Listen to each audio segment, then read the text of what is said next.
오늘도 값없이 베풀어 주시는 주님의 끝없는 은혜를 누리며 승리하는 꿈미래 모든 분들이 되기를 소망합니다.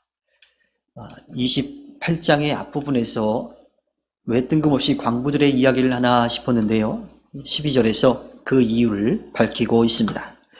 사람에게 있어서 지혜를 얻는 것은요, 땅속 깊이 보이지 않는 곳에 숨겨진 금속과 보물을 캐내는 것보다 훨씬 더 어려운 일이라고 하는 겁니다.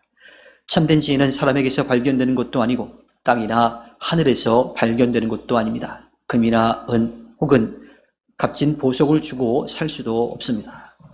철없는 사람들은요, 진귀한 보석이 제일 값이다라고 그렇게 말하기도 하지만 사실은 지혜의 값에 비교하면 이 땅에서 가치 있다라고 생각했던 그런 금은보화는 아무런 가치가 없는 게 됩니다.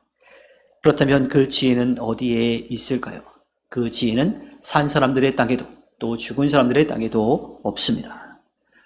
참된 지혜는 오직 주님에게만 있습니다. 주님은 모든 것을 아시고 모든 것을 하실 수 있는 분이시기 때문이지요. 지혜는 주님이 이 세상을 만드실 때에 함께 계셨습니다. 그래서 28절에서 주님을 경외하는 것이 지혜요, 악을 멀리하는 것이 슬기다라고 말씀해 주시죠. 이 말로써 욥은 주님의 계획을 다 아는 것처럼 말하고 있는 그 세 친구들에게 에둘러서 응답을 하고 있습니다. 주님의 지혜는 사람이 알 수 없다라고 하는 이야기입니다. 욥은 자신의 불행 때문에 두려운 것이 아니라 주님의 뜻을 다 알 수 없어서 두렵다라고 말합니다. 주님의 지혜는 우리가 생각조차 할 수 없는, 어느 정도 생각한다 하더라도 그것보다 훨씬 더 높고 깊은 것이기 때문이죠. 27절에서 바로 그때에 그분께서 지혜를 보시고 지혜를 칭찬하시고 지혜를 튼튼하게 세우시고 지혜를 시험해 보셨다라고 하는 말을 하는데요. 욥은 지혜를 한 인격체처럼 그렇게 말하고 있습니다. 우리가 생각하는 지혜, 지식이라고 하는 것들은요, 알매 대상이지요. 하지만 욥이 말하는 지혜는 주님이 알고 계신 무엇이 아니라 주님과 함께 했던 어떤 인격입니다. 즉, 지혜는 인격으로서 주님이 이 세상을 만드실 때 함께 계셨다라고 하는 거죠. 이 말씀은 요한복음의 시작 부분을 떠오르게 합니다.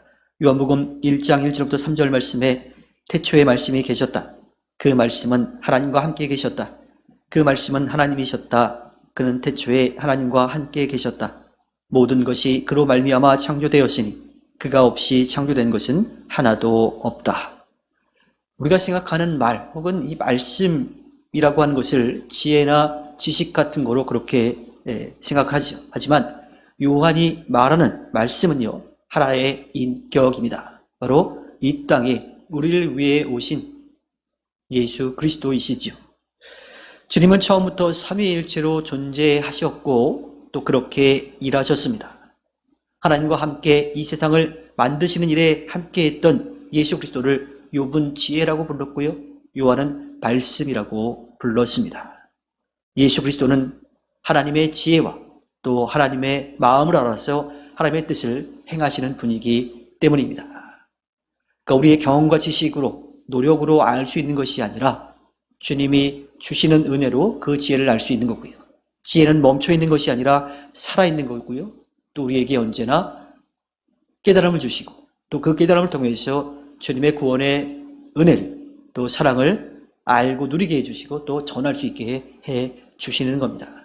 그 놀라운 주님의 지혜를 알기 위해서 우리는 겸손히 주님을 인정하고 주님의 뜻을 따라 살아가야 합니다. 주님께서 허락해 주신 오늘 하루를 살아갈 때에 이 세상을 만드시고 우리의 삶을 이끌어 가시는 주님을 믿고 의지하며 또 주님께서 기대하시는 그 일에 열심을 내서 주님께 기쁨을 드리는 꿈미래 모든 분들이 되기를 주님의 이름으로 부탁드립니다. 기도하겠습니다.